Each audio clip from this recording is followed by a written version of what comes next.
मैंने आपको पिछले पीरियड में होमवर्क दिया था कि आपने दो दो एलिमेंट्स के रेडिकल्स बनाने हैं। कोशिश ये करनी है कि एक पॉजिटिव रेडिकल हो और एक नेगेटिव रेडिकल हो, एक एटाइन हो और दूसरा एनाइन हो। बेटे याद रखिएगा कि पीरियोडिक टेबल के पहले 20 एलिमेंट्स हाइड्रोजन से लेकर कैल्शियम तक, इनके एटॉमिक नंबर और एटॉमिक मासेस आपको अगर याद हैं तो आप ना सिर्फ वैलेंसी फाइंड करने के काबिल हो जाएंगे बल्कि रेडिकल फार्मूला बनाने के काबिल भी हो जाएंगे। और अगर रेडिकल फार्मूला आपने समझ लिया तो फिर आपको मॉलिक्यूल की फॉर्मेशन समझ आ जाएगी कि मॉलिक्यूल कैसे बनाए जाते हैं। और मॉलिक्यूल बनाना सीख लिया तो आपको कंपाउंड्स के फार्मूले, केमिकल फार्मूले ऑफ कंपाउंड्स आराम से बनाना आ जाएंगे। आप रट्टे से निजात हासिल कर लोगे। तो बेटा आपको शॉर्ट वे में पता है हाइड्रोजन का एटॉमिक नंबर 1 है और एटॉमिक मास 1 है। एटॉमिक नंबर को Z से जाहिर किया जाता है और एटॉमिक मास को A से जाहिर किया जाता है। और आपको यह भी पता है कि किसी का जितना एटॉमिक नंबर होता है उसके उतने ही प्रोटॉन होते हैं और जितने प्रोटॉन होते हैं उसमें उतने ही इलेक्ट्रॉन होते हैं। वैसे तो एटम के अंदर जो पार्टिकल्स हैं उन्हें सब एटॉमिक पार्टिकल्स कहते हैं और सब एटॉमिक पार्टिकल्स की तादाद 38 से ज्यादा है। यानी atom is not smallest indivisible particle of element. Smallest उसे कहते हैं जिससे छोटा कोई और ना हो। तो एटम के अंदर भी 38 से ज्यादा पार्टिकल्स हैं जो ज़ाहिर एटम से छोटे हैं। तो एटम जो है स्मॉलेस्ट पार्टिकल ऑफ एलिमेंट नहीं है, ये बात याद रखिएगा। एटॉमिक नंबर और मास नंबर अगर आपको याद है, आप जानते हैं एटॉमिक नंबर जो है वो प्रोटॉनों की तादाद को जाहिर करता है। एटॉमिक नंबर क्या है? Represents the number of protons. और किसी एटम के न्यूक्लियस में जितने प्रोटॉन्स होते हैं उस एटम के बाहर उतने ही इलेक्ट्रॉन सर्कुलेट होते हैं। अगर किसी एटम में प्रोटॉन और इलेक्ट्रॉन बराबर हैं तो वो वाकई एटम है, लेकिन अगर प्रोटॉन और इलेक्ट्रॉन बराबर नहीं है तो उसे एटम नहीं बल्कि आयन कहते हैं। ये बेसिक्स हम सीख चुके हैं।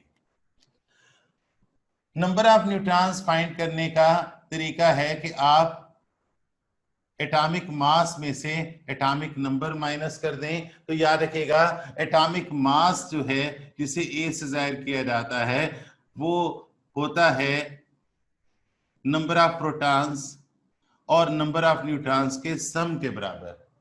The sum of the number of protons and number of neutrons is always equal to the mass number और एटॉमिक मास। अब सोचिए अगर आपको न्यूट्रॉन फाइंड करने हैं तो एटॉमिक मास जो है number of proton plus number of neutron के बराबर है। और नंबर ऑफ प्रोटॉन किसके बराबर है? याद रखिएगा number of proton atomic number के बराबर। तो आप इसकी जगह Z लिख सकते हैं। अब ये Z अगर इधर आ जाए तो A minus Z is equal to number of neutron. तो नंबर ऑफ न्यूट्रॉन फाइंड करने का ये जो फार्मूला है इसमें क्या करेंगे, एटॉमिक मास में से एटॉमिक नंबर माइनस कर देंगे, नंबर ऑफ न्यूट्रॉन आपको मालूम हो जाएंगे। ये जनरल इंफॉर्मेशन है। यहां याद रखिएगा वैलेंसी मालूम करने के लिए सबसे ज्यादा जरूरी इसका मालूम होना है।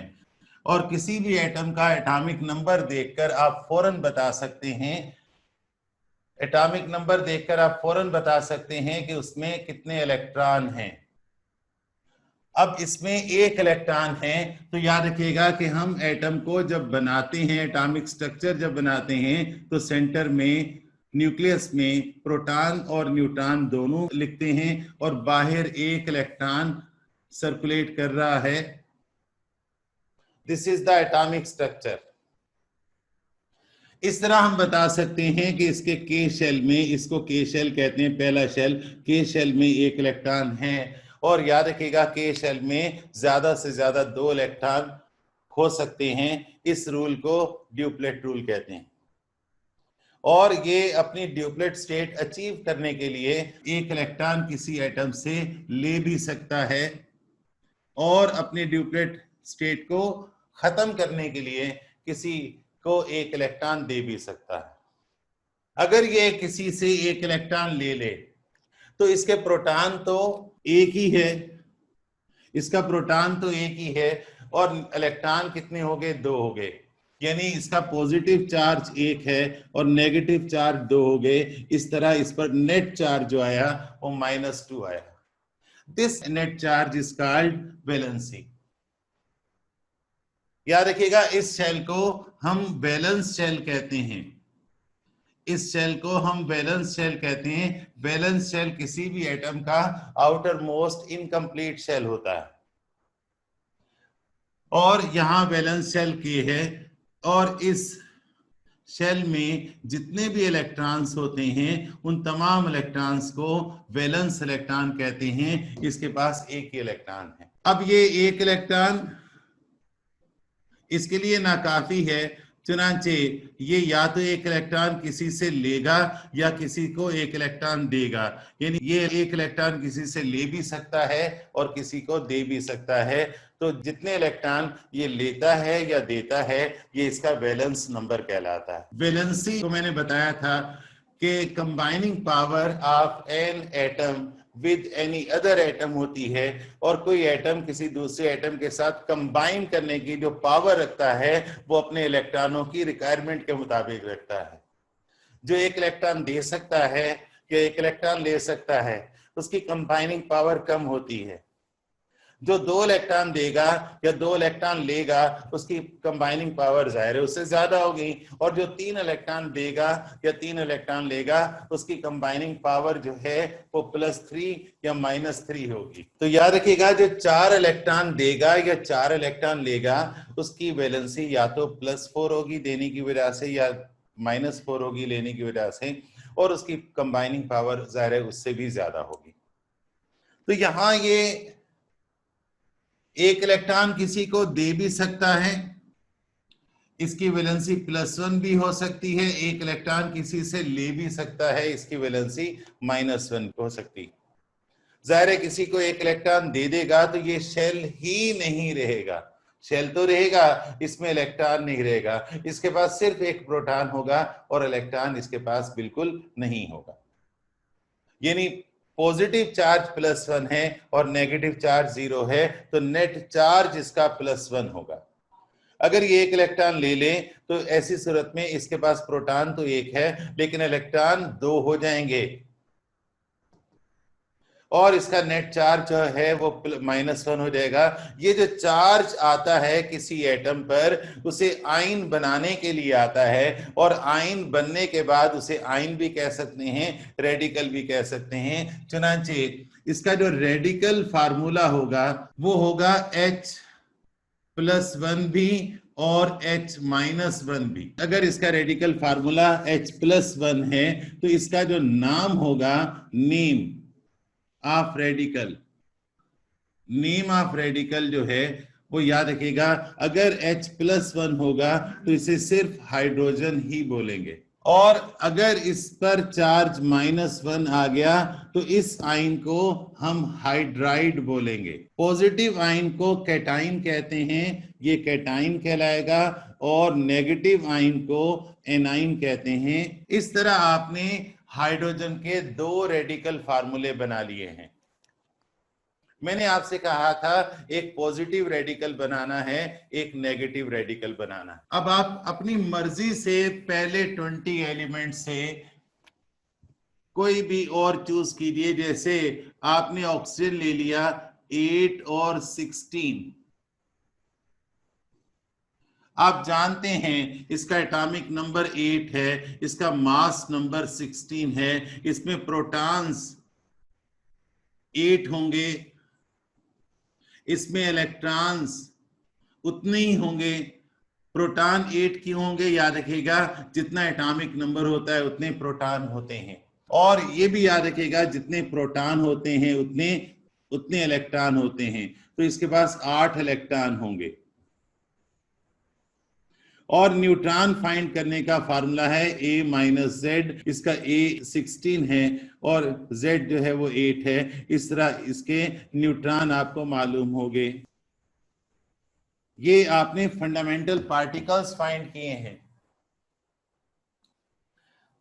अब अगर आप इसका स्ट्रक्चर बनाएं तो आप जानते हैं इसके न्यूक्लियस में 8 प्रोटॉन हैं और 8 ही न्यूट्रॉन हैं। टोटल कर लीजिए, the sum of the number of protons and number of neutrons is called atomic mass या मास नंबर।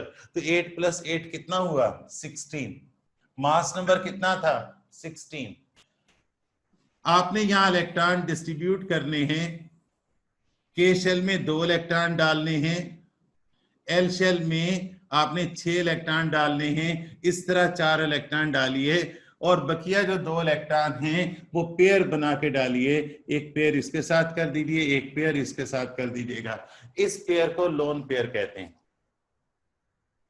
ये इसका आपने एटॉमिक स्ट्रक्चर बना दिया। अगर आपने इसके इलेक्ट्रॉनों की तकसीम देखनी है, इलेक्ट्रॉनिक डिस्ट्रीब्यूशन देखनी है, तो आप कहेंगे इसके के शेल में 2 इलेक्ट्रॉन हैं और एल शेल में 6 इलेक्ट्रॉन हैं। आप इसकी इलेक्ट्रॉनिक डिस्ट्रीब्यूशन को 2-6 भी कह सकते हैं। 2-6 समझने वाले को समझ आ जाएगा कि के शेल में 2 इलेक्ट्रॉन हैं और एल शेल में 6 इलेक्ट्रॉन हैं। अब आगे कहानी शुरू होती है।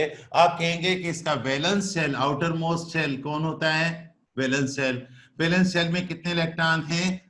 6 इलेक्ट्रॉन हैं और इसे 6 इलेक्ट्रॉन नहीं दे सकता। प्रिंसिपल है कि इस शेल में 8 इलेक्ट्रॉन होने चाहिए।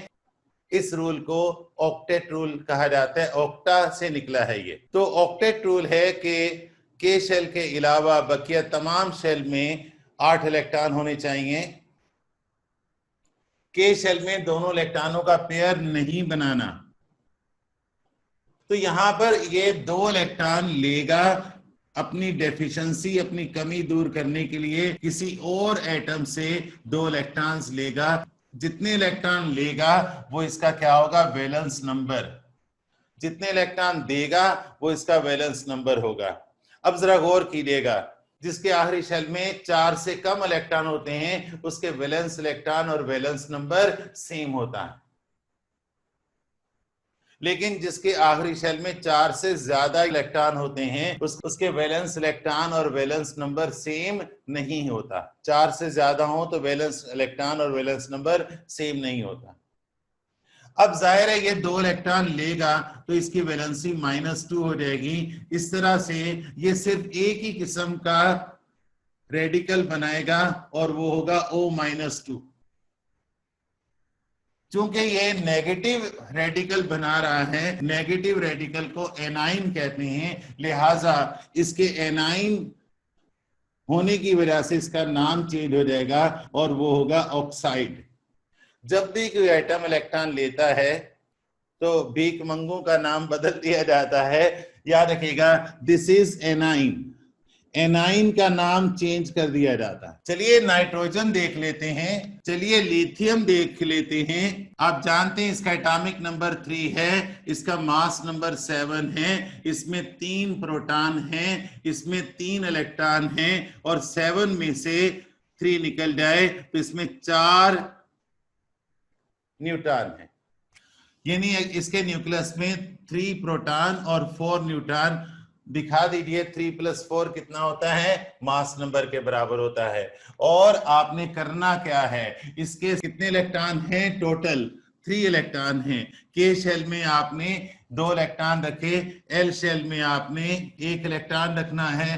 तो जाहिर है एल शेल में मैक्सिमम कितने इलेक्ट्रॉन होने चाहिए? 8 इलेक्ट्रॉन। आप जानते हैं 8 इलेक्ट्रॉन होने चाहिए। इस स्टेट को, 8 इलेक्ट्रॉन कंप्लीट करने वाली स्टेट को ऑक्टेट स्टेट कहा जाता है। चुनांचे ये क्या करेगा? 1 इलेक्ट्रॉन किसी को देगा, 7 इलेक्ट्रॉन नहीं ले सकता। इसकी इलेक्ट्रॉनिक डिस्ट्रीब्यूशन K2L1 है, आपसे 2-1 लिख दीजिए। इसका वैलेंस शेल एल शेल है, वैलेंस शेल में 1 इलेक्ट्रॉन है और ये 1 इलेक्ट्रॉन देगा। याद रखिएगा, अगर 4 से कम इलेक्ट्रॉन होंगे तो देगा, 4 से ज्यादा इलेक्ट्रॉन होंगे तो लेगा। इस तरह वैलेंस इलेक्ट्रॉन्स और वैलेंस नंबर बराबर हो जाएगा। आखिरी शेल को, जो आउटर मोस्ट शेल को जो इनकम्प्लीट होता है उसे वैलेंस शेल कहते हैं, और आखिरी शेल में जितने इलेक्ट्रॉन होते हैं वो वैलेंस इलेक्ट्रॉन कहलाते हैं। अब एटम अपने आखिरी शेल में इलेक्ट्रॉन पूरे करने के लिए जितने इलेक्ट्रॉन लेगा आखिरी शेल को खत्म करने के लिए, वो वैलेंस नंबर कहलाता है। तो चूंकि ये एक इलेक्ट्रॉन देगा, अच्छी बात है, इसलिए इसकी वैलेंसी +1 होगी। इसकी कंबाइनिंग पावर कितनी है? 1। इस तरह आप इसका जो रेडिकल फार्मूला बनाएंगे वो क्या होगा? Li+1। अब इसका नाम चेंज हो जाएगा, नेचर भी चेंज हो गई, ये कैटाइन होगा, कैटाइन, और इसका नाम चेंज नहीं होगा, इसे आप सिर्फ लिथियम कह सकते हैं, या इज्जत की खातिर मां बदौलत लिथियम आयन कह सकते हैं, मजाक कर रहा हूं। बेरिलियम, बेरिलियम देखिए, ये तो अब आपके दाएं हाथ का खेल होना चाहिए। Beryllium 4-9, boron 5-11, helium 2-4। आइए मैं हीलियम की बात कर लेता हूं।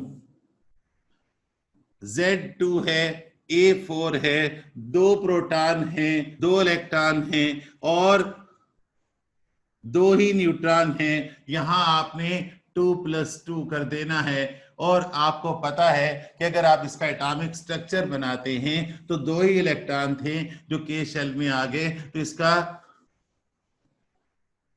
इलेक्ट्रॉनिक कॉन्फ़िगरेशन क्या होगा? K2। इसका वैलेंस शेल क्या है? Definition, the outermost incomplete shell is called valence shell. तो देखो बेटा जी, इसका आउटर मोस्ट इनकम्प्लीट शेल तो कोई है ही नहीं, तो इसका वैलेंस शेल कुछ नहीं, इसके वैलेंस शेल के इलेक्ट्रॉन कुछ नहीं, इसका वैलेंस नंबर कुछ नहीं, इसकी वैलेंसी 0 है, ना लेगा ना देगा इलेक्ट्रॉन। इसका रेडिकल फार्मूला नहीं बनेगा, ये इंडिपेंडेंट रहता है। इसको कहते हैं मोनो एटॉमिक मॉलिक्यूल। ये किसी एटम के साथ नहीं मिलता, ना किसी को इलेक्ट्रॉन देता है ना इलेक्ट्रॉन लेता है। ये बड़ा खड़ूस होता है, खड़ूस, हंसता भी नहीं है। इसका कोई भी रेडिकल फार्मूला नहीं है। बोरोन को देख लीजिए, atomic number 5, mass number 11, proton कितने हुए? 5 हुए, इलेक्ट्रॉन 5 हुए, 11 - 5 6। तो आपने कितने इलेक्ट्रॉन रखने हैं? प्रोटॉन कितने हैं? 5, न्यूट्रॉन कितने हैं? 6, इलेक्ट्रॉन कितने रखने हैं आप जानते हैं। पहले शेल में 2 इलेक्ट्रॉन, दूसरे शेल में 3 इलेक्ट्रॉन, 1 2 3। क्या ये 5 इलेक्ट्रॉन ले सकता है? इसकी इलेक्ट्रॉनिक कॉन्फ़िगरेशन K2L3 है, क्या ये 5 इलेक्ट्रॉन ले सकता है? पॉसिबल ही नहीं है। आउटर मोस्ट शेल में अगर 4 से कम इलेक्ट्रॉन होगा तो देगा, 4 से ज्यादा इलेक्ट्रॉन होगा तो लेगा। तो ये इसका वैलेंस शेल क्या है? L शेल है, और इसके वैलेंस इलेक्ट्रॉन 3 हैं, और ये तीनों इलेक्ट्रॉन दे देगा, इसकी वैलेंसी +3 हो जाएगी। इसका रेडिकल फार्मूला क्या होगा? बोरोन +3, और इसके रेडिकल का नाम क्या होगा?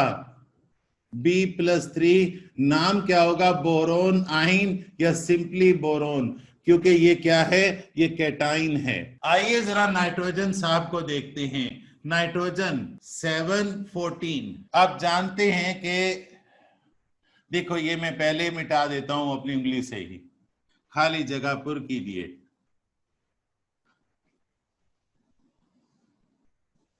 ये देखो, अगर आप जरा से समझदार हो, प्रैक्टिस पर बिलीव करते हो, तो आप बड़े आराम से ये कर लोगे।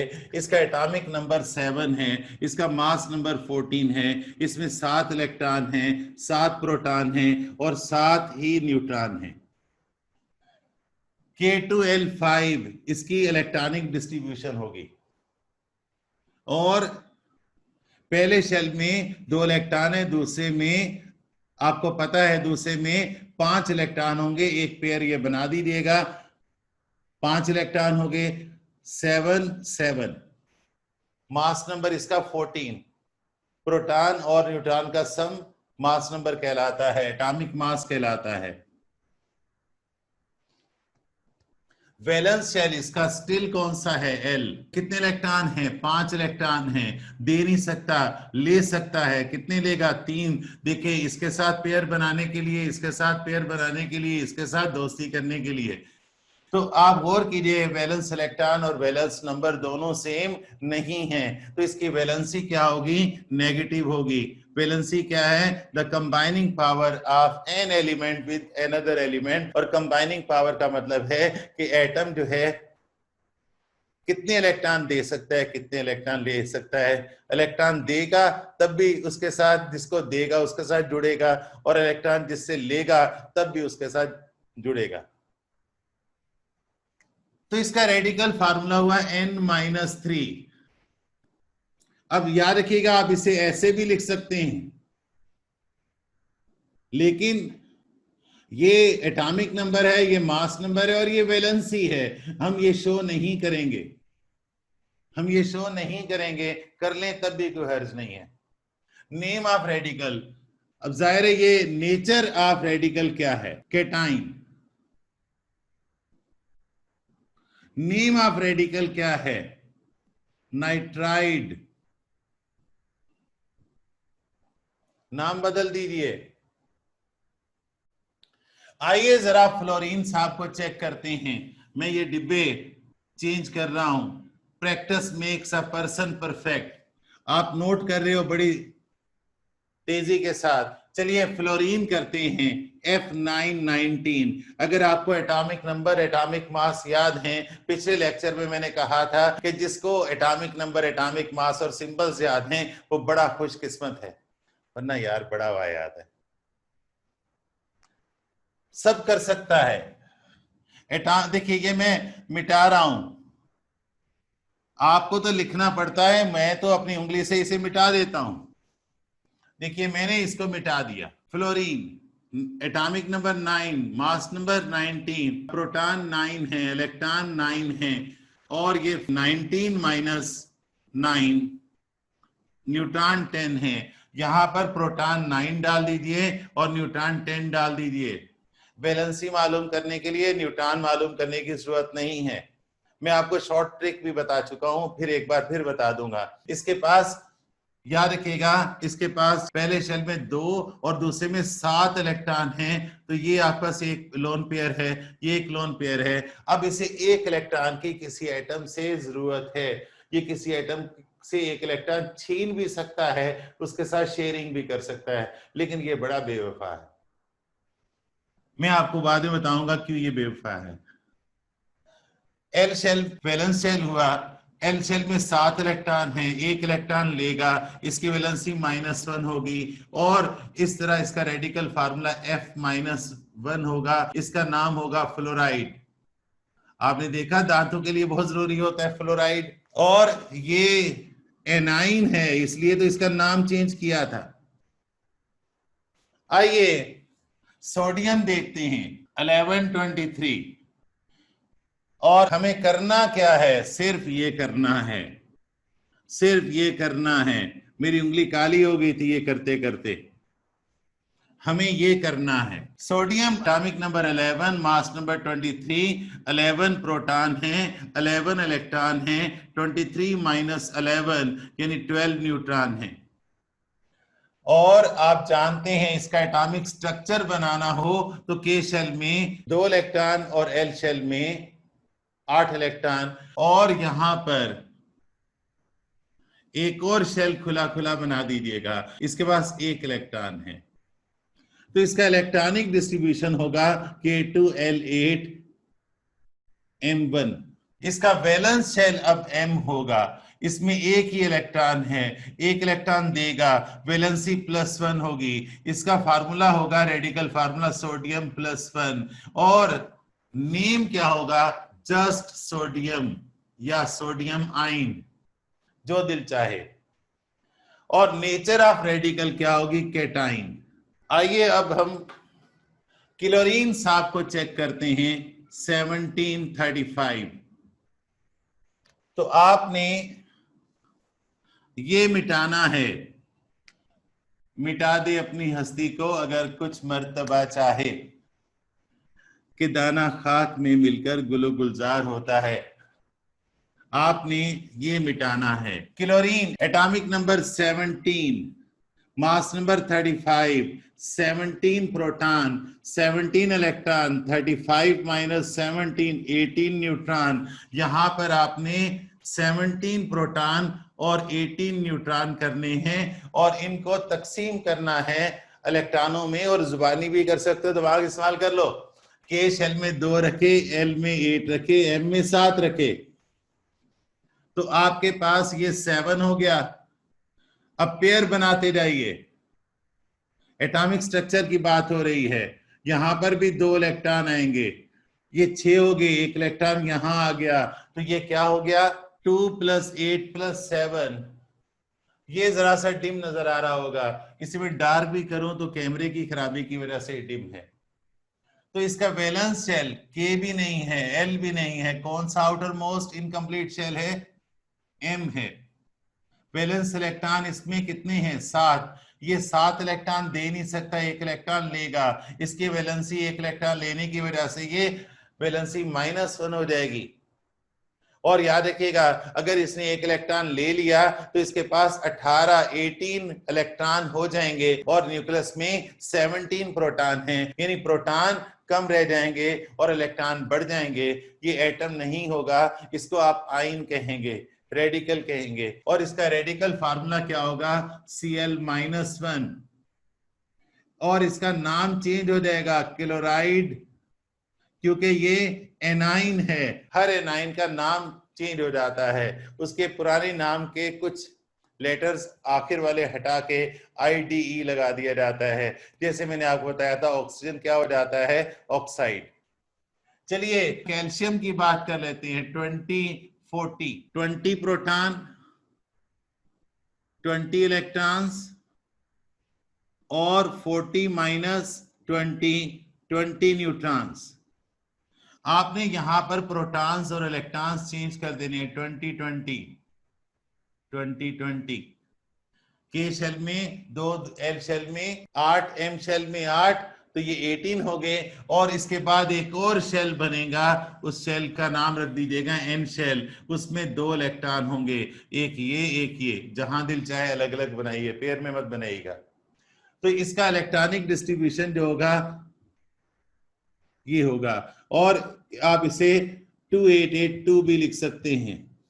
दिमाग में रखिएगा एटॉमिक मास और एटॉमिक नंबर पहले 20 एलिमेंट्स का आता हो तो आप बड़ी आसानी के साथ वैलेंसी भी फाइंड कर सकते हैं और रेडिकल फार्मूला भी बना सकते हैं। और जिन्हें रेडिकल फार्मूला बनाना आ गया, याद रखिएगा उसके लिए आगे फार्मूले बनाना बड़ा आसान हो जाएगा, उसके लिए मॉलिक्यूलर फॉर्मेशन बड़ा आसान हो जाएगा।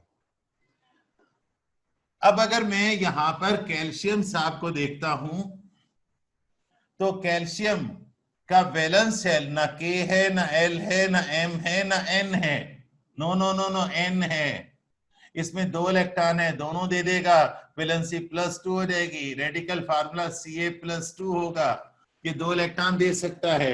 नेम ऑफ रेडिकल इसका कैल्शियम आयन होगा, सिर्फ कैल्शियम भी बोल दो काफी है। और ये एनाइन नहीं है, ये कैटाइन है। याद रखिएगा पॉजिटिव आयन को कैटाइन कहते हैं और नेगेटिव आयन को एनाइन कहते हैं। दिमाग में बिठा दिया या नहीं? और प्रैक्टिस करो, कोई मसला नहीं है, और कराओ बेटा। एल्युमिनियम देख ले, एल्युमिनियम का एटॉमिक नंबर कितना है 13 और मास नंबर कितना है 27। तो 13 प्रोटॉन, 13 इलेक्ट्रॉन, 13 न्यूट्रॉन फाइंड करने हो तो एटॉमिक मास में से एटॉमिक नंबर माइनस कर दीजिए 14। आपने एटॉमिक स्ट्रक्चर बनाना हो, पहले क्या बनाएंगे न्यूक्लियस, फिर के शेल, फिर एल शेल, जरूरत पड़े तो एम भी बनाएंगे। इसमें 2 इलेक्ट्रॉन रखे, इसमें 8 इलेक्ट्रॉन रखने हैं, 10 हो गए। और आखिरी शेल में आपने कितने इलेक्ट्रॉन रखने हैं? 3 इलेक्ट्रॉन। तो इसकी इलेक्ट्रॉनिक डिस्ट्रीब्यूशन या इलेक्ट्रॉनिक अरेंजमेंट या इलेक्ट्रॉनिक कॉन्फ़िगरेशन होगी K2L8M3। और इसके बाद आपने इसकी वैलेंसी भी फाइंड करनी है, रेडिकल फार्मूला भी बनाना है। This is KLM, M valence shell है, इसमें 3 इलेक्ट्रॉन है, तीनों देगा, वैलेंसी +3 हो जाएगी। रेडिकल फार्मूला होगा एल्युमिनियम +3।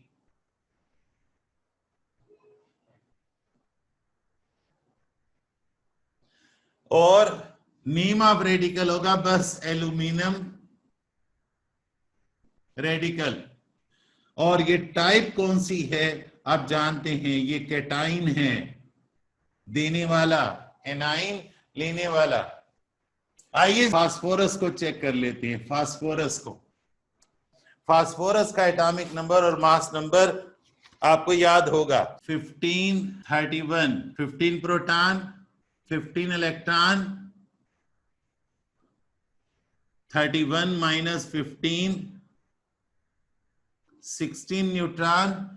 तो इसकी इलेक्ट्रॉनिक कॉन्फ़िगरेशन क्या होगी? के में 2 डालने हैं, एल में 8 और एम में 5।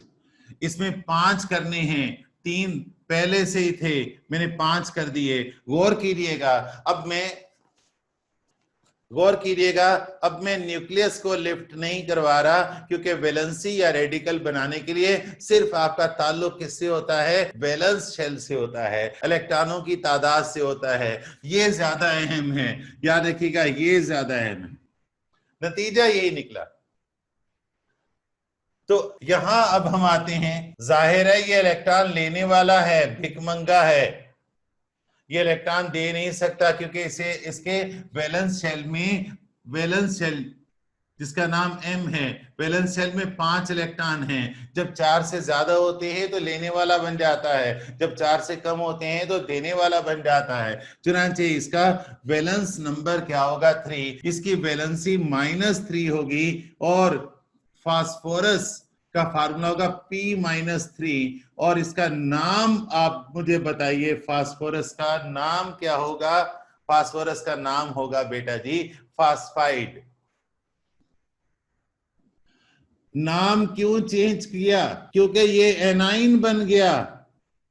जो भी एनाइन बनेगा उसके नाम के आखिर में आइड लग जाएगा, आइड। आइए जरा कार्बन साहब को भी देखते हैं। कार्बन 612। और कितनी प्रैक्टिस करोगे बच्चों?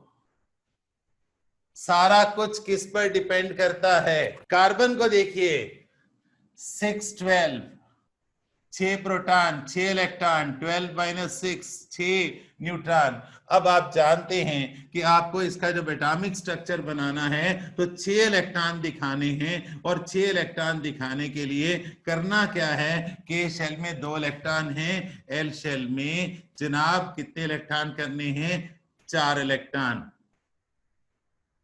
और इसका इलेक्ट्रॉनिक डिस्ट्रीब्यूशन क्या होगा? आप जानते हैं K2L4। Valence shell L, valence electron 4। अब ज़हन में रखिएगा, 4 इलेक्ट्रॉन आ गए तो इसके पास 2 ऑप्शन हैं। ये 4 इलेक्ट्रॉन दे भी सकता है, 4 इलेक्ट्रॉन ले भी सकता है। चुनांचे ये 4 इलेक्ट्रॉन दे या 4 इलेक्ट्रॉन ले, दिस इज वैलेंस नंबर। इसकी मर्जी है ये +4 करे या -4 करे। इसको क्या करेंगे? +4 भी लिख सकते हैं, -4 भी लिख सकते हैं। तो रेडिकल फार्मूले इसके 2 होंगे, कार्बन +4 और कार्बन -4। चुनांचे इसके नाम याद रखिएगा। नाम अगर आपने C+4 लिखा तो ये सिर्फ कार्बन आइन कहलाएगा। आप इसे सिर्फ कार्बन भी लिख सकते हैं। और अगर आपने C-4 लिया तो इसको कार्बन नहीं बोलेंगे, क्या बोलेंगे? कार्बाइड। जैसे हाइड्रोजन, हाइड्रोजन जो था वो हाइड्राइड था और हाइड्रोजन भी था। कार्बन बिल्कुल इसी तरह से। सिलिकॉन के साथ भी ऐसा ही रवैया रखना है आपने। वो सिलिकॉन +4 भी होगा, सिलिकॉन -4 भी होगा। इसकी नेचर क्या है याद रखिएगा, ये कैटाइन भी है, क्यों? C+4 था। ये एनाइन भी है, क्यों? C-4 भी था। पोटासियम का खुद कर लीजिएगा।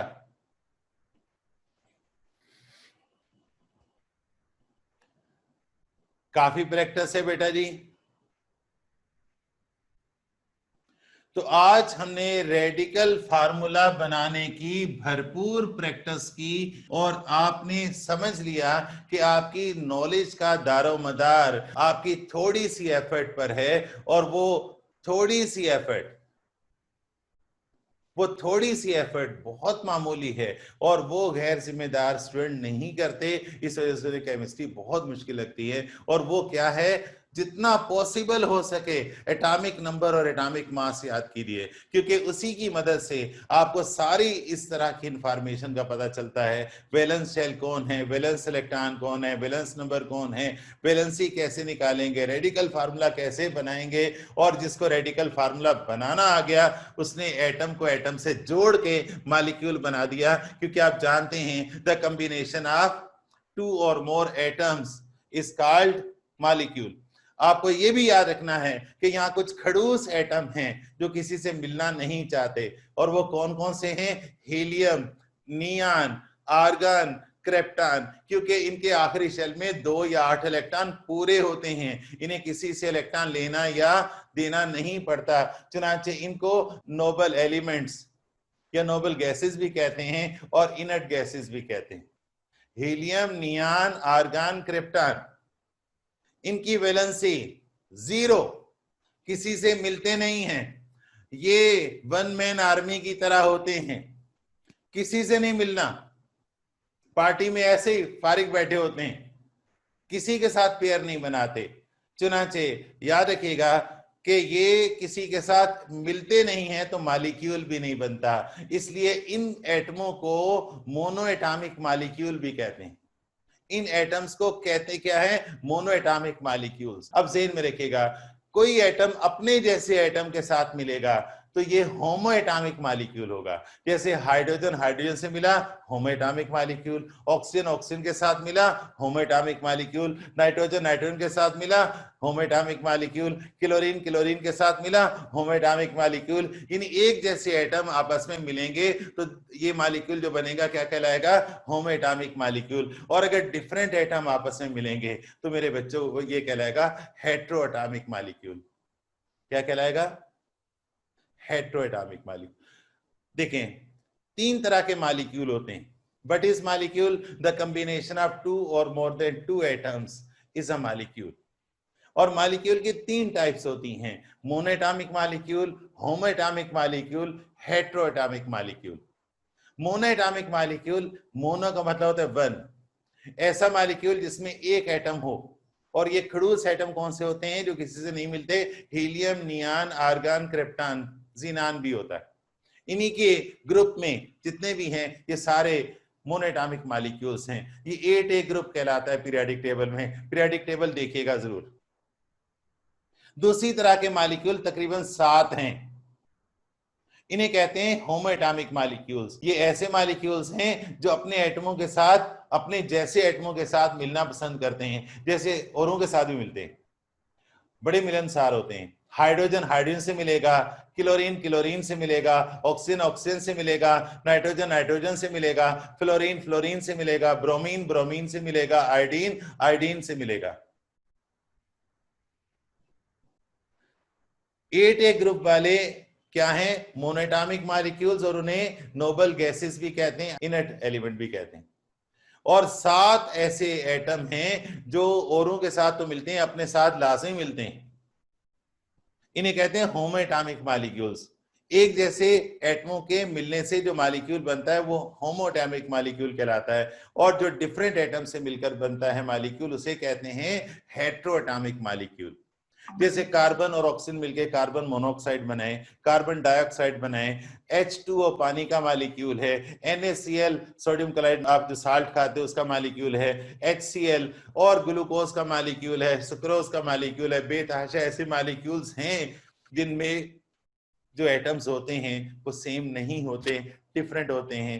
तो डिफरेंट एटम्स के मॉलिक्यूल को क्या कहते हैं? हेटेरोएटॉमिक मॉलिक्यूल। तो नेक्स्ट पीरियड हमारा होगा मॉलिक्यूलर फॉर्मेशन।